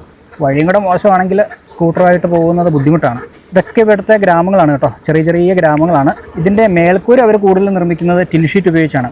ആദ്യകാലങ്ങളിലൊക്കെ അവർ ഈ വനത്തിൽ നിന്ന് കിട്ടുന്ന വിഭവങ്ങളൊക്കെ ഉപയോഗിച്ചിട്ടാണ് അവർ മേഞ്ഞിരുന്നത്. പക്ഷേ ഇപ്പോൾ കാലക്രമേണ ടിൻഷീറ്റിലേക്ക് അവർ എത്തിച്ചേർന്നിരിക്കുകയാണ്. ചില സ്ഥലങ്ങളിൽ ഇങ്ങനെ ഒരുമിച്ച് ആൾക്കാർ താമസിക്കുന്നുണ്ട്, ചില സ്ഥലങ്ങളിലൊക്കെ ഒറ്റപ്പെട്ടും താമസിക്കുന്നുണ്ട്. കുറച്ച് ഭാഗങ്ങളിലൊക്കെ ഒറ്റപ്പെട്ട വീടും അതിനോട് ചേർന്ന് കൃഷി സ്ഥലങ്ങളൊക്കെ നമുക്ക് കാണാൻ കഴിയും. ചില സ്ഥലങ്ങളിൽ മാത്രം ഒരു 4-5 വീടുകളൊക്കെ ഗ്രൂപ്പായിട്ട് ഒരു സ്ഥലത്ത് ക്ലസ്റ്റർ പോലെ ഒരു താമസിക്കുന്നത് നമുക്ക് കാണാം. നമ്മൾ സഞ്ചരിച്ചുകൊണ്ടിരിക്കുന്ന വഴി കയറ്റം ഇറക്കം ഇങ്ങനെയാണ്. അത്യാവശ്യം വലിയൊരു ഗ്രാമമാണ് കേട്ടോ. വലിയ ഗ്രാമം എന്ന് പറഞ്ഞു കഴിഞ്ഞാൽ ഇവർ വേറെ ഒരിടത്തും ഇല്ല, ഇവിടെ മാത്രമേ ഉള്ളൂ. പഴയ വീടുകളൊക്കെ ഇപ്പോൾ അങ്ങനെ അധികം കാണുന്നില്ല. ചില സ്ഥലങ്ങളിലുണ്ട് മുള കൊണ്ട് നിർമ്മിച്ചിരിക്കുന്ന അല്ലെങ്കിൽ തടി കൊണ്ട് നിർമ്മിച്ചിരിക്കുന്ന വീടുകളൊക്കെ കാണാം, അവരുടെ ട്രഡീഷണൽ ആയിട്ടുള്ള വീടുകൾ. പിന്നെ ഇപ്പോൾ പുതിയതായിട്ട് വന്നിരിക്കുന്ന കോൺക്രീറ്റ് ബിൽഡിങ്ങുകൾ തന്നെയാണ് കൂടുതൽ നമുക്കിവിടെ കാണാൻ കഴിയുക. ഞാൻ പറഞ്ഞല്ലോ, ടിൻഷീറ്റാണ് മേൽക്കൂരയായിട്ട് ഉപയോഗിച്ചിരിക്കുന്നത്. വിദ്യാഭ്യാസം മുഖ്യം വികില എന്ന് പറഞ്ഞ് എല്ലാ സ്ഥലങ്ങളിലും പ്രൈമറി സ്കൂളുകളും അതോടൊപ്പം തന്നെ അംഗൻവാടികളും എല്ലാം നമുക്ക് കാണാം കേട്ടോ. വിദ്യാഭ്യാസപരമായിട്ട് ഇവർ അത്യാവശ്യം ഉന്നമനത്തിലാണ്. അത് നല്ലൊരു കാര്യമാണ്. പ്രത്യേകിച്ച് ട്രൈബൽ മേഖലകളിലൊക്കെ കുട്ടികൾ പഠിക്കാനായിട്ടുള്ള ആ ഒരു ഇത് അവർക്ക് ഉണ്ട് കേട്ടോ. അത് നല്ലൊരു കാര്യമാണ്. നമ്മൾ സാധാരണ ചെല്ലുന്നിടത്തൊന്നും അവരങ്ങനെ പഠിക്കാനായിട്ട് വലിയ താല്പര്യം കാണിക്കാറില്ല. ഇവിടെ പക്ഷേ അങ്ങനെയല്ല. ആ ഭയ്യ क्या गाड़ी में तेल है, हाँ चले तब पहाड़ तक ठीक है जाएगा। ठीक है चलो. ആ അദ്ദേഹം ചോദിക്കുന്നത് അങ്ങോട്ട് പോയി കഴിഞ്ഞാൽ മലനിരകൾ കാണാം എന്നാണ് പറഞ്ഞത് എന്നാണ് ഞാൻ വിചാരിക്കുന്നത്. ഒന്ന് പോയി നോക്കാം എന്താണെന്നുള്ളത്. മലയുടെ ഭംഗിയാണോ മലയിൽ പോയിട്ട് ഇനി എന്തെങ്കിലും കാണാമെന്നാണോ അതെനിക്ക് മനസ്സിലായില്ല. അത് അവിടെ എത്തുമ്പോൾ നമുക്ക് നോക്കാം. ഈ ചെറിയ വഴി ഒരു ഭാഗത്ത് വീടുകളൊക്കെ കാണാം. കണ്ടോ? ഇവിടെ കണ്ടോ, ഇവിടെ ഒരു ട്രഡീഷണൽ ആയിട്ടുള്ള ഒരു വീടുണ്ട് കേട്ടോ. തടി കൊണ്ട് നിർമ്മിച്ച ടിൻഷീറ്റ് കൊണ്ട് മേഞ്ഞ ഒരു പഴയ വീട് കാണാം. ഇവിടെ താമസമൊന്നുമില്ല. കോൺക്രീറ്റ് ചെയ്ത് നന്നായി, അല്ലെങ്കിൽ സ്കൂട്ടറുമായിട്ടൊന്നും ഈ വഴിക്കൊന്നും വരാൻ പറ്റില്ല. കാരണം ചെളിയും കൂടെ ആണെങ്കിലേ വണ്ടി എന്തായാലും കയറി വരണ കുറച്ച് പാടായിരിക്കും. അപ്പം നമ്മൾ താഴെ നിന്ന് കണ്ട ആ ഒരു മലനിരകളിലേക്കാണ് തോന്നുന്നു നമ്മൾ പോയിക്കൊണ്ടിരിക്കുന്നത്. അദ്ദേഹം പറഞ്ഞു കുറേ വളഞ്ഞൊക്കെ പോകാനുണ്ട്, പിന്നെ കുറച്ച് നടക്കാനൊക്കെ ഉണ്ടെന്ന് പറഞ്ഞു. ഇനി അങ്ങോട്ടാണോ പോകുന്നത്? ഇങ്ങനെ ആ വഴിയില്ല, വേറെ ഏതെങ്കിലും മലയിലേക്കായിരിക്കും. കയറ്റം തന്നെ കയറ്റം. ഒരിറക്കം ഉണ്ടായാൽ പിന്നെ കയറ്റം വേണമല്ലോ. കോൺക്രീറ്റൊക്കെ ചില സ്ഥലങ്ങളിലൊക്കെ പൊട്ടിപ്പൊളിഞ്ഞിട്ടുണ്ട്, എന്നാലും കുഴപ്പമില്ല. കുറച്ചായെന്ന് തോന്നുന്നു ചെയ്തിട്ട്, പുതിയതായിട്ട് ചെയ്ത കോൺക്രീറ്റ് അല്ല.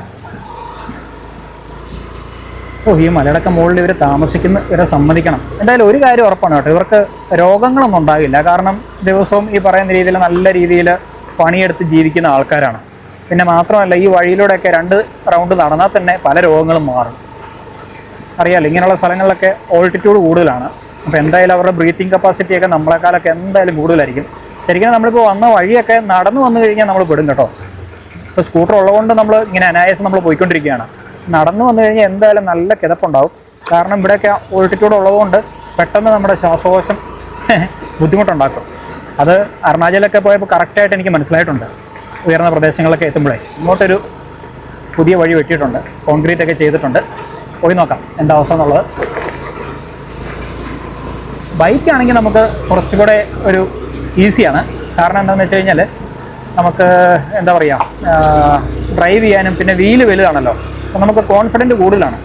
സ്കൂട്ടറിൽ കുറച്ച് ബുദ്ധിമുട്ടാണ്. കാരണം ഈ വീല് ചെറുതായതുകൊണ്ടേ കല്ലൊക്കെ ഉണ്ടെങ്കിൽ, അതായത് ചരലൊക്കെ ഉണ്ടെങ്കിൽ തെന്നാനുള്ള സാധ്യത കൂടുതലാണ്. എന്തായാലും അദ്ദേഹത്തിൻ്റെ സ്കൂട്ടറിൽ മുന്നിൽ പോകുന്നതാണ് എൻ്റെ ധൈര്യം. അദ്ദേഹമൊക്കെ മിക്കപ്പോഴും ഈ വഴിയിലൂടെയൊക്കെ യാത്ര ചെയ്യുന്നതായിരിക്കുമല്ലോ. എന്തായാലും ഈ മലയുടെ മുകളിൽ കയറിയിട്ട് തന്നെ ബാക്കി കാര്യമുള്ളൂ. അടിപൊളി. അങ്ങനെ നിരപ്പായ ഒരു സ്ഥലത്തേക്ക് എത്തിയിരിക്കുകയാണ്. ഈശ്വര, ഒരു നായല്ലേ അവിടെ നമ്മളെ വെൽക്കം ചെയ്യാൻ നിൽക്കുന്നത്. ഇനിയും പോവാണോ? തീർന്നില്ല, ഇതിനൊരു അന്ത്യമില്ല. ഓക്കെ, അങ്ങനെ ഒരു ഗ്രാമത്തിലേക്ക് നമ്മൾ എത്തിച്ചേർന്നിരിക്കുകയാണ്.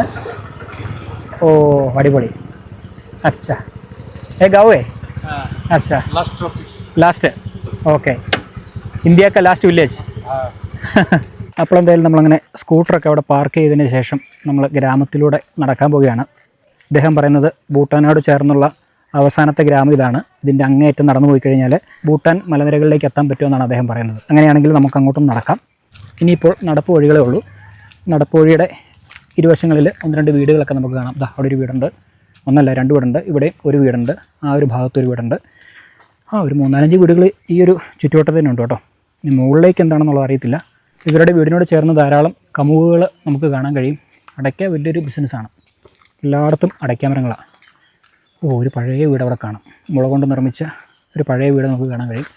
ഇത് കണ്ടോ, ഇത് കോൺക്രീറ്റും ടിൻ ഷീറ്റൊക്കെ ഉപയോഗിച്ചാണ് നിർമ്മിച്ചിരിക്കുന്നത്. ബയ്യാടെ കൂടെ പതുക്കെ അങ്ങ് നടക്കാം. എന്തായാലും ഇവിടെ ബൈക്ക് വരുന്നുണ്ട് കേട്ടോ. हामी त घुम्दै खेल्दै आएको यसो बोर्डरसम्म जाउँ भनेको आमै बाटो चाहिँ कता हो यो बाटो हो ल ल ल ल അവരുടെ ഭാഷയിൽ കാര്യങ്ങളൊക്കെ ചോദിച്ച് മനസ്സിലാക്കുന്നുണ്ട്. ഈ വഴിയിലൂടെ പോയാൽ ബോർഡറിലേക്ക് എത്താൻ പറ്റുമോ എന്ന് അദ്ദേഹം ചോദിച്ചത്. അതെനിക്ക് മനസ്സിലായി. കാരണം വേറെ ഒന്നും അദ്ദേഹം ചോദിക്കേണ്ട കാര്യമില്ല. അദ്ദേഹത്തിൻ്റെ ഗ്രാമത്തിൽ നിന്ന് കുറേ ദൂരം നമ്മൾ മുന്നോട്ട് വന്നു. ഏകദേശം ഒരു 4-5 കിലോമീറ്ററോളം സ്കൂട്ടറിൽ സഞ്ചരിച്ചിട്ടാണ് ഈ ഒരു ഗ്രാമത്തിലേക്ക് എത്തിച്ചേർന്നത്. ഇവിടെ അദ്ദേഹത്തിന് അത്ര പരിചയമില്ല. അതുകൊണ്ടാണ് അദ്ദേഹം വഴിയൊക്കെ ചോദിച്ചുകൊണ്ട് പോകുന്നത്. ആ ചലോ ചലോ.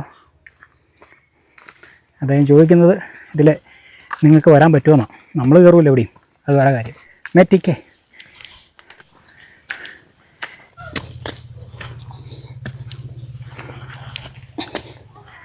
ഇത് ജോമാനച്ചൻ്റെ കൂടെ അന്ന് അരുണാചൽ പ്രദേശിൽ വില്ലേജിൽ പോയ പോലെയാണ് കേട്ടോ.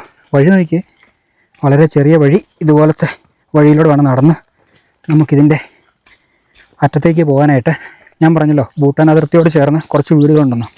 നമ്മൾ അങ്ങോട്ടേക്കാണ് നടന്ന് പൊയ്ക്കൊണ്ടിരിക്കുന്നത്. അങ്ങനെ അതിർത്തിയിലുള്ള വീടിൻ്റെ പരിസരത്തൊക്കെ എത്തിക്കഴിഞ്ഞിരിക്കുകയാണ്. ഇതുകൊണ്ടോ വിറകുകളൊക്കെ അടുക്കി ഷെഡുണ്ടാക്കിയവർ സൂക്ഷിച്ചിരിക്കുന്നത് കത്തിക്കാനായിട്ട്. അങ്ങനെ നമ്മൾ കുറേ ദൂരമൊക്കെ നടന്ന് ഈ പറയുന്ന ഭൂട്ടാൻ അതിർത്തിയോട് ചേർന്നുള്ള ഒരു ഗ്രാമം, കുറച്ച് വീടുകളൊക്കെ സ്ഥിതി ചെയ്യുന്ന ഒരു ഭാഗത്തേക്ക് എത്തിച്ചേർന്നിരിക്കുകയാണ്. ചോദിച്ചും പറക്കുകയാണ് ഇവിടെ എത്തിയത് കേട്ടോ. ഞാൻ പറഞ്ഞല്ലോ ബയ്യയ്ക്ക് അങ്ങനെ അധികം ഈ ഭാഗത്തുള്ള വഴിയും കാര്യങ്ങളൊന്നും അറിയില്ല. നമ്മൾ വന്ന് ചോദിച്ചുകൊണ്ട് അദ്ദേഹം നമ്മുടെ കൂടെ വന്നതാണ് ഈ സ്ഥലങ്ങളൊക്കെ കൊണ്ട് കാണിക്കാനായിട്ട്. ഇപ്പോൾ എന്തായാലും ഇവിടെ കണ്ടോ, തടിയിൽ നിർമ്മിതമായിട്ടുള്ള ഒരു വീട് നമുക്കിവിടെ കാണാൻ കഴിയും. പകുതി കോൺക്രീറ്റും അതിൻ്റെ മുകളിലേക്ക് തടി, അതിൻ്റെ മുകളിലായിട്ട് മേൽക്കൂരയായിട്ട് ടിൻ ഷീറ്റാണ് ഇവർ ഉപയോഗിച്ചിരിക്കുന്നത്. ഒരു ചെറിയ വീട് കേട്ടോ. പിന്നെ ഈ ഒരു ഭാഗത്തേക്ക് നമുക്ക് നോക്കിക്കഴിഞ്ഞാൽ കണ്ടോ, ഇവിടെ നമുക്ക് ഒരു മുള കൊണ്ട് നിർമ്മിച്ചിരിക്കുന്ന ചെറിയ കെട്ടിടം കാണാൻ കഴിയും.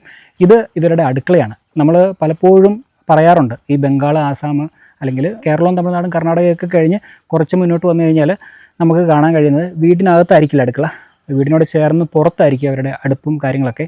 അടുക്കളയിൽ അവർ ഭക്ഷണം പാചകം ചെയ്യുന്നതൊക്കെ ഇതുപോലെ പുറത്തായിരിക്കും. അത് നിർമ്മിച്ചിരിക്കുന്നത് അവരുടെ ട്രഡീഷണൽ ആയിട്ടുള്ള മുള കൊണ്ട് തന്നെയാണ് ഈ ഒരു ഭാഗമൊക്കെ നിർമ്മിച്ചിരിക്കുന്നത്. പിന്നെ അത് തന്നെയല്ല, മുകളിൽ ടിൻ ഷീറ്റ് അവർ ഉപയോഗിച്ചിരിക്കുന്നത്. ഞാൻ പറഞ്ഞല്ലോ ആദ്യ കാലങ്ങളിലൊക്കെ അവർ ഈ പറയുന്ന കാട്ടിൽ നിന്ന് കിട്ടുന്ന പുല്ല് അതുപോലെയുള്ള കാര്യങ്ങളൊക്കെ വെച്ചായിരുന്നു മേഞ്ഞിരുന്നത്. ഇപ്പോൾ അതിൻ്റെ ലഭ്യതക്കുറവും പിന്നെ ഈ പറയുന്ന രീതിയിൽ ടിൻ ഷീറ്റ് ആണെങ്കിൽ കുറേ കാലം ഈട് നിൽക്കും. മറ്റതിന് മെയിൻ്റനൻസ് കൂടുതലാണ്. അത് ഒരു വർഷമോ ചിലപ്പോൾ 3 വർഷമൊക്കെ കൂടുമ്പോൾ പിന്നെ പൊളിച്ച് പണിയണം. അതൊക്കെ ബുദ്ധിമുട്ടായതുകൊണ്ട് അവർ ടിൻ ഷീറ്റിലേക്ക് മാറിയിരിക്കുകയാണ്. ഇതിനകത്തേക്ക് നോക്കിക്കഴിഞ്ഞാൽ നമുക്ക് കാണാൻ കഴിയുന്നത് കുറേ പാത്രങ്ങളൊക്കെ അടുക്കി ഒരു ചേച്ചി അവിടെ നിന്ന് പാചകം ചെയ്യുന്നുണ്ട്. ഒരു ഡൈനിങ് ടേബിൾ നമുക്ക് കാണാം. അതിനോട് ചേർന്ന് കസേരയും കാര്യങ്ങളൊക്കെ ഇട്ടിട്ടുണ്ട്. ഈ വീട്ടിലെ ആൾക്കാർ ഭക്ഷണം കഴിക്കാൻ നേരത്ത് ഈ ഒരു ഭാഗത്ത് വന്നിരുന്ന് ഭക്ഷണം കഴിച്ചിട്ടാണ് അവിടെ പോയി കിടന്നുറങ്ങുന്നത്. പിന്നെ പുറത്താണ് അവരുടെ ടോയ്ലറ്റ്. ഒന്നും വീടിനകത്തല്ല, നമ്മുടെ നാട്ടിലെ പോലെ ബാത്റൂം അറ്റാച്ച്ഡ് റൂമൊന്നും അല്ല. ഇവിടെ എല്ലാം പുറത്താണ്. ഇവരുടെ രീതി അങ്ങനെയാണ്. പിന്നെ നമുക്കിവിടെ കാണാൻ കഴിയുന്നത് ആടുകളും പിന്നെ കുറച്ച് കോഴികളും പന്നികളൊക്കെ ഇവർ ഒട്ടുമിക്ക വീടുകളിലും വളർത്തുന്നുണ്ട് കേട്ടോ. അതൊക്കെ നമുക്കിവിടെ കാണാൻ കഴിയും. ചെറിയ ചെറിയ കൂടുകളൊക്കെ കോഴിക്കും ആടുകൾക്ക് വേണ്ടിയിട്ടൊക്കെ അവർ നിർമ്മിച്ചിട്ടുണ്ട്. പിന്നെ വിറകൊക്കെ സൂക്ഷിക്കാനായിട്ട് ഒരു ഭാഗത്തൊരു ഷെഡ് കിട്ടിയിട്ടുണ്ട്. അവിടെ ടാർപോളിൻ ഷീറ്റ് ഉപയോഗിച്ച് അവരിങ്ങനെ ചെറിയ ഷെഡ് ഉണ്ടാക്കിയിട്ട് അവരവിടെ ഇങ്ങനെ വിറകൊക്കെ സൂക്ഷിച്ചിരിക്കുകയാണ്. പിന്നെ വേറൊരു കാര്യം നമുക്കറിയാം, മലയോര മേഖലകളിലൊക്കെ പോയി കഴിഞ്ഞാൽ ഒട്ടുമിക്ക വീടുകളിലും പൂക്കൾ ഉണ്ടാവും അല്ലേ. ചെടികളും പൂക്കളൊക്കെ അവർക്ക് വലിയ ഇഷ്ടമാണ്. ഇപ്പോൾ എൻ്റെ വീട്ടിലൊക്കെ വന്നു കഴിഞ്ഞാൽ കുറച്ചൊക്കെ ഉണ്ട്. ഇപ്പം കുറേയൊക്കെ വെട്ടിക്കളഞ്ഞു കേട്ടോ. പണ്ടൊക്കെ ഒരുപാടുണ്ടായിരുന്നു, ഇപ്പം അങ്ങനെ അധികം ഇല്ല, എന്നാലും കുറച്ചൊക്കെ ഉണ്ട്. അപ്പോൾ എന്തായാലും മലയോര മേഖലകളിൽ ഉള്ളതുപോലെ തന്നെ ഇവിടെ നമുക്ക് വന്നു കഴിഞ്ഞാൽ കുറേ പൂക്കളും ചെടികളൊക്കെ അവരുടെ വീടിൻ്റെ മുൻവശത്തൊക്കെ തൂക്കിയിട്ടിരിക്കുന്നതും ഒരു ഭാഗത്തൊക്കെ വെച്ചിരിക്കുന്നത് നമുക്ക് കാണാൻ കഴിയും. അവരുടെ വീട് അലങ്കരിക്കുന്നതിൻ്റെ ഭാഗമായിട്ടും പിന്നെ അതിനോടുള്ള ഒരു ഇഷ്ടമാണ് കേട്ടോ. പൂക്കൾ ഇഷ്ടപ്പെടാത്ത ആൾക്കാരൊക്കെ ഉണ്ടോ? ഡാർജിലിംഗ് ഭാഗത്തേക്കൊക്കെ പോയി കഴിഞ്ഞാൽ നമുക്ക് ഒരുപാട് പൂക്കൾ ഉള്ള വീടുകളൊക്കെ കാണാൻ കഴിയും. അവിടുത്തെ പോലെ അത്രയില്ലെങ്കിലും ഇവിടെയൊക്കെ കുറച്ച് അവർ ഇതുപോലെ പൂക്കളൊക്കെ വീടിൻ്റെ ഒരു ഭാഗത്തൊക്കെ വെച്ചിട്ടുണ്ട്. എന്തായാലും വളരെ മനോഹരമായൊരു ഭൂപ്രദേശമാണ് കേട്ടോ നമ്മളിപ്പോൾ എത്തിച്ചേർന്നിരിക്കുന്നത്. ഇനി കുറച്ചുകൂടിയൊക്കെ ദൂരം മുന്നോട്ട് പോയി കഴിഞ്ഞാൽ ഭൂട്ടാൻ ബോർഡറിലേക്ക് എത്തുന്നതായിരിക്കും. നമുക്ക് അങ്ങോട്ട് പോകാൻ സാധിക്കില്ല, എങ്കിലും പറ്റുവാണെങ്കിൽ കുറച്ച് ദൂരം കൂടെ പോയിട്ട് ഭൂട്ടാനിൽ കാലുകുത്തിട്ട് വേണമെങ്കിൽ വരാം. വയ്യാടൊന്ന് ചോദിക്കട്ടെ. അങ്ങനെ പിന്നെ നമ്മുടെ നടത്തം തുടരുകയാണ് ആ വീട്ടിൽ നിന്ന്.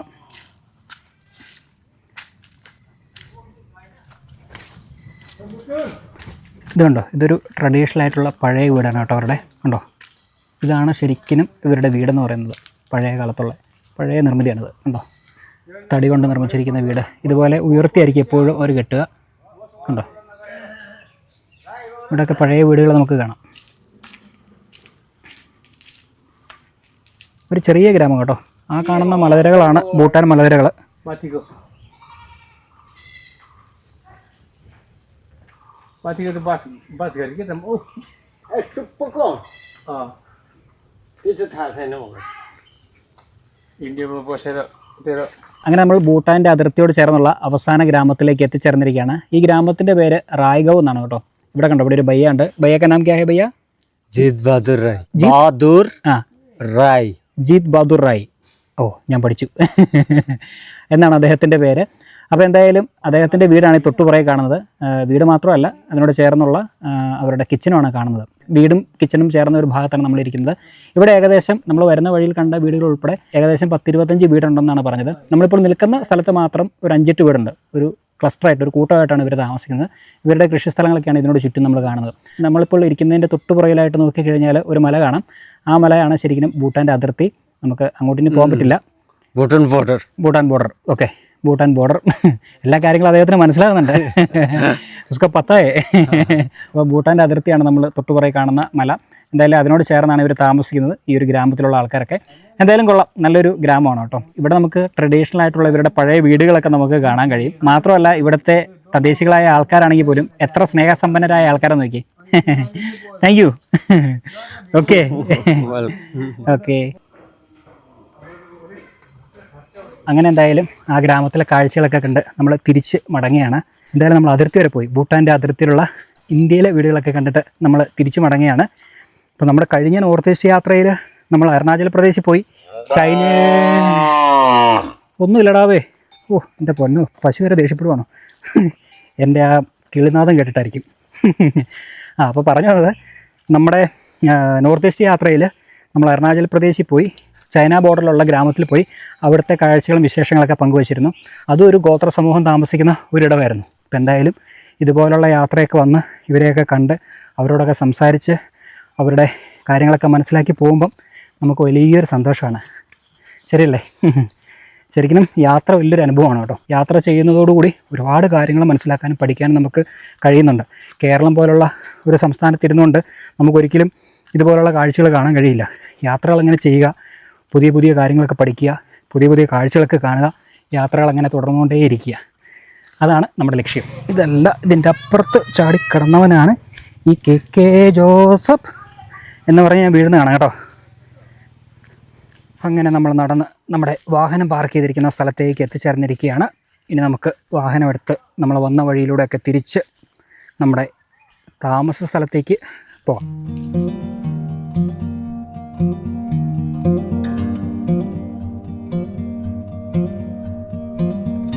ചായ പിന്നേക്കൽ ഇതർ അച്ഛാ.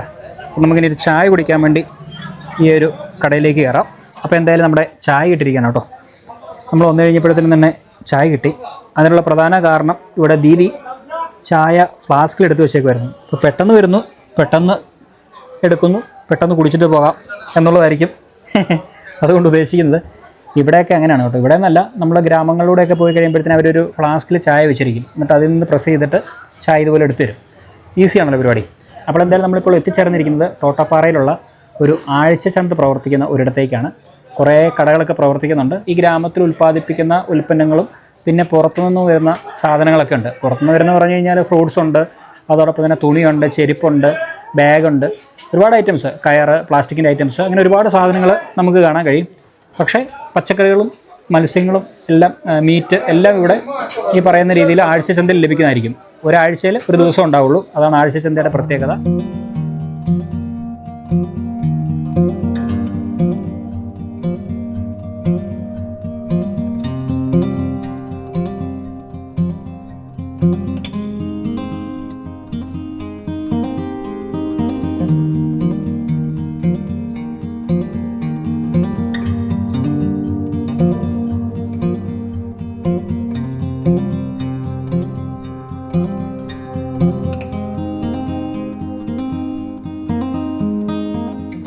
അങ്ങനെ നമ്മൾ നമ്മുടെ ബയ്യയുടെ കൂടെ ഗ്രാമത്തിലെ കാഴ്ചകളൊക്കെ കണ്ട് നമ്മൾ ഒരു റൂമിൽ എത്തിച്ചേർന്നിരിക്കുകയാണ്.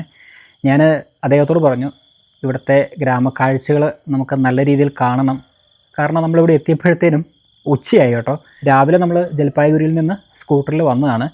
വരുന്ന വഴിയും കാര്യങ്ങളൊക്കെ നിങ്ങൾ കണ്ടല്ലോ. ഓടിയെത്താനായിട്ട് നല്ല സമയമെടുത്തു. പിന്നെ മാത്രമല്ല ഏകദേശം ഒരു 100-130 കിലോമീറ്ററോളം ദൂരമുണ്ട് ഈ ഒരു സ്ഥലത്തേക്ക്. ഞാൻ താമസിച്ചുകൊണ്ടിരുന്ന സ്ഥലത്ത് നിന്ന് ഈ ഒരു ഭാഗത്തേക്ക്. അപ്പോൾ അത്രയും സമയം എടുത്തു ഇവിടെ എത്താനായിട്ട്. അപ്പോൾ അങ്ങനെ ഭയ്യായോട് ഞാൻ പറഞ്ഞു, ഗ്രാമത്തിലെ കാഴ്ചകളൊന്നും മുഴുവനും കണ്ടു തീരാനായിട്ട് സാധിച്ചില്ല, പറ്റുവാണെങ്കിൽ എവിടെയെങ്കിലും ഒന്ന് താമസിക്കാനായിട്ടുള്ള ഒരു ചെറിയ സൗകര്യം ഒരുക്കി തരുവാണെങ്കിൽ ഉപകാരമായി എന്ന് അദ്ദേഹത്തോട് പറഞ്ഞു. അപ്പോൾ അദ്ദേഹം പറഞ്ഞു നോക്കട്ടെ എന്നൊക്കെ പറഞ്ഞ് അങ്ങനെ വൈകിട്ടായപ്പോഴത്തേനും നമ്മൾ മാർക്കറ്റിലെ കാഴ്ചകളൊക്കെ കണ്ട് നടക്കുന്ന സമയത്ത് അദ്ദേഹം ഒരു വീട് അറേഞ്ച് ചെയ്ത് തന്നു. ഇപ്പോൾ അവിടെയാണ് നമ്മൾ എത്തിയിരിക്കുന്നത്. അത്യാവശ്യം കുഴപ്പമില്ലാത്ത ഒരു വീടാണ് കേട്ടോ. ഇവിടെ താമസവും കാര്യങ്ങളൊന്നുമില്ല. അദ്ദേഹത്തിൻ്റെ സുഹൃത്തിനെയാണെന്ന് തോന്നുന്നു, എന്താ സംഭവം എന്നൊന്നും എനിക്കറിയില്ല. ഇവിടെ താമസിച്ചോളാൻ പറഞ്ഞു. അങ്ങനെ എന്തായാലും നമ്മളങ്ങനെ ആ ഒരു വീട്ടിലേക്ക് എത്തിച്ചേർന്നിരിക്കുകയാണ്. ഇതാണ് നമ്മുടെ റൂം. ഇത് അല്ല, അവിടെ ഒരു അടുക്കളയുണ്ട്. ഇത് ശരിക്കും പറഞ്ഞൊരു ഹാളാണ്. ഇവിടെ ആൾക്കാർ താമസിക്കുന്ന സ്ഥലം തന്നെയാണ്. കാരണം ഇതാ അവിടെയൊക്കെ പ്ലേറ്റും കാര്യങ്ങളൊക്കെ ഇരിപ്പുണ്ട്. ഇതാ ഈ ഒരു ഭാഗത്തേക്ക് വന്നു കഴിയുമ്പോഴത്തേനും നമ്മുടെ റൂം കാണാം. മുള കൊണ്ടാണ് കേട്ടോ ഈ കട്ടിൽ നിർമ്മിച്ചിരിക്കുന്നത്. പിന്നെ ഇതാ നമ്മുടെ ബാഗും കാര്യങ്ങളൊക്കെ ഇവിടെ കൊണ്ടുവച്ചു. കുറേ തലയണകളുണ്ട്. ഒരു ബ്ലാങ്കറ്റ് ഉണ്ട്, ഒന്നല്ല 2 ബ്ലാങ്കറ്റ് ഉണ്ട്. ഇവിടെയൊക്കെ എന്തോ പെട്ടിയും കാര്യങ്ങളൊക്കെ ഇരിപ്പുണ്ട്. അദ്ദേഹത്തിൻ്റെ സുഹൃത്തിൻ്റെ ആയിരിക്കും, ആരുടേതെന്ന് എനിക്കറിയില്ല. എന്തായാലും ഞാൻ കൊണ്ടുവന്നതല്ല. പിന്നെ നമ്മുടെ ബാഗ് ഇതാ ഒരെണ്ണം സീറോ ഫൗണ്ടേഷൻ്റെ ഒരു ചെറിയ ക്യാരി ബാഗ് നമ്മുടെ ബന്ധു തന്നാണ്. അതിലാണ് ഞാൻ സാധനങ്ങളൊക്കെ കൊണ്ടുവന്നത്. ഈ ഒരു ഭാഗത്ത് കുഴപ്പമില്ലാത്ത ഒരു ടോയ്ലറ്റും ഉണ്ട്. കുഴപ്പമില്ല, അത്യാവശ്യം നീറ്റ് ആൻഡ് ക്ലീൻ ആണ് കേട്ടോ. യൂറോപ്പിനൊന്നുമല്ല, സാധാ ഇന്ത്യൻ. അപ്പോൾ ഇതൊക്കെയാണ് നമ്മുടെ റൂമിൻ്റെ വിശേഷങ്ങൾ പറഞ്ഞു കഴിഞ്ഞാൽ. കണ്ടോ, അത്യാവശ്യം വലിയ ഒരു റൂമാണ്. കണ്ടോ, ഫാനൊക്കെ ഉണ്ട്. ഫാനിൻ്റെ ഒന്നും ആവശ്യമില്ല, നല്ല തണുപ്പാണ്. മലയോര മേഖല ആയതുകൊണ്ട് നല്ല തണുപ്പുണ്ട്. പിന്നെ ഒരു ഹോളുണ്ട് അവിടെ. രാത്രി വല്ല മരപ്പെട്ടി വല്ലതും വരും ആർക്കറിയാം. മേൽക്കൂര മേഞ്ഞിരിക്കുന്നത് ടിൻ ഷീറ്റ് കൊണ്ടാണ്. പിന്നെ ഈ ഒരു ഭാഗത്തൊക്കെ തടിയാണ് അവർ ഉപയോഗിച്ചിരിക്കുന്നത്. അത്യാവശ്യം നല്ല വൃത്തിയുള്ള ഒരു റൂം കിട്ടി കേട്ടോ. അതുകൊണ്ട് നല്ല ഉപകാരമായി. ഇനിയിപ്പോൾ ഇവിടെ കിടന്ന് സുഖമായിട്ട് കിടന്ന് ഉറങ്ങാം. അപ്പോൾ എങ്ങനെയുണ്ട് നമ്മുടെ സ്ഥലം? ഓക്കെ അല്ലേ? സെറ്റല്ലേ? എന്നെ സംബന്ധിച്ചിടത്തോളം വലിയൊരു ലോട്ടറി അടിച്ചു. കുഴപ്പമില്ലാത്തൊരു റൂം കിട്ടി കിടക്കാനായിട്ട് നല്ലൊരു കാര്യമല്ലേ? നമുക്ക് ഇനിയും ഈ ഗ്രാമത്തെക്കുറിച്ച് കൂടുതലായിട്ട് അറിയാനുണ്ട്. കാരണം ഒരു സൈഡിലൂടെയൊക്കെയാണ് നമ്മൾ യാത്ര ചെയ്ത് അവിടുത്തെ കാഴ്ചകളൊക്കെ കണ്ടത്. ഇനി വേറൊരു ഭാഗം കൂടിയുണ്ട്. ആ ഭാഗത്തൊക്കെ പോയിട്ട് അവിടെ എന്തൊക്കെയാണ് കാഴ്ചകളെന്നുള്ളതൊക്കെ നമുക്ക് കാണണം. പിന്നെ വീടുകളാണെങ്കിലും കാണാനുണ്ട്. അപ്പോൾ കുറച്ച് സമയം ഉണ്ടെങ്കിൽ ഇതൊക്കെ നടക്കുകയുള്ളൂ. അപ്പോൾ അതുകൊണ്ടാണ് ഞാൻ ഭയ്യാട് പറഞ്ഞത് എങ്ങനെയെങ്കിലും ഒരു റൂം അറേഞ്ച് ചെയ്ത് തരണം എന്ന്. റൂം അറേഞ്ച് ചെയ്ത് തരാൻ പറഞ്ഞപ്പം അദ്ദേഹം ഒരു വീട് തന്നെ അറേഞ്ച് ചെയ്ത് തന്നു. ഒരു പൂ ചോദിച്ചപ്പോൾ പൂക്കാലം തന്നു എന്ന് പറഞ്ഞതുപോലെ എന്തായാലും അദ്ദേഹം നല്ലൊരു കാര്യം ചെയ്യട്ടോ. നല്ലൊരു ഭയ്യ അദ്ദേഹം ഉള്ളതുകൊണ്ടാണ് ഈ ഗ്രാമത്തിലൂടെ നമുക്ക് ഇത്രയും കാഴ്ചകളൊക്കെ കണ്ട് ഓരോ വീട്ടിലൊക്കെ പോകാനായിട്ട് സാധിക്കുന്നത്. ഞാൻ പറഞ്ഞില്ല, ഇവർക്ക് പ്രത്യേകിച്ച് ലാംഗ്വേജ് ഒന്നും അറിയത്തില്ല. നമ്മൾ വെസ്റ്റ് ബംഗാളിലാണ് നിൽക്കുന്നതെങ്കിലും ഇവർക്ക് ബംഗാളിയൊന്നും അത്ര കാര്യമായിട്ടൊന്നും അറിയത്തില്ല. അവർ കൂടുതൽ സംസാരിക്കുന്നത് അവരുടെ തനതായിട്ടുള്ള ഭാഷകളും പിന്നെ കുറച്ച് നേപ്പാളിയും കുറച്ച് ഭൂട്ടാനി ഭാഷയൊക്കെയാണ്. ഇവരൊക്കെ കൂടുതൽ സംസാരിക്കുന്നത് ഭൂട്ടാനിയാണ് കേട്ടോ. നമ്മൾ കുറച്ചൊക്കെ അങ്ങോട്ടൊക്കെ പോയി കഴിഞ്ഞപ്പോഴത്തേക്കും കുറേ പേരൊക്കെ നേപ്പാളി സംസാരിക്കുന്നുണ്ട്. എല്ലാം കൂടെ മിക്സ് ആയിട്ടുള്ളതാണ്. ബംഗാളിയും നേപ്പാളിയും ഭൂട്ടാനിയും ഒക്കെ ചേർന്നുള്ള ഒരു മിശ്രിത സംസാര രീതിയാണ് അവർ സംസാരിക്കുന്നത്. പിന്നെ അവരുടെ ഭാഷയായിട്ടുള്ള ടോട്ടോ അതും സംസാരിക്കുന്നുണ്ട്. അപ്പോൾ ഇതൊക്കെയാണ് ഇന്നത്തെ വിശേഷങ്ങൾ. ഇനിയും ഒരുപാട് നല്ല കാഴ്ചകളൊക്കെ നമുക്ക് കാണാനുണ്ട്. അത് നമുക്ക് എന്തായാലും അത് ഇന്നത്തെ വീഡിയോയിലല്ല. ഇന്നത്തെ വീഡിയോ നമുക്ക് ഇവിടെ വെച്ച് താൽക്കാലികമായിട്ട് വൈൻഡപ്പ് ചെയ്യാം. ഇനി അടുത്ത വീഡിയോയിൽ മനോഹരമായ കാഴ്ചകളുമായിട്ട് വരാം. അതുവരെ എവർക്കും യെസ്, ബൈ.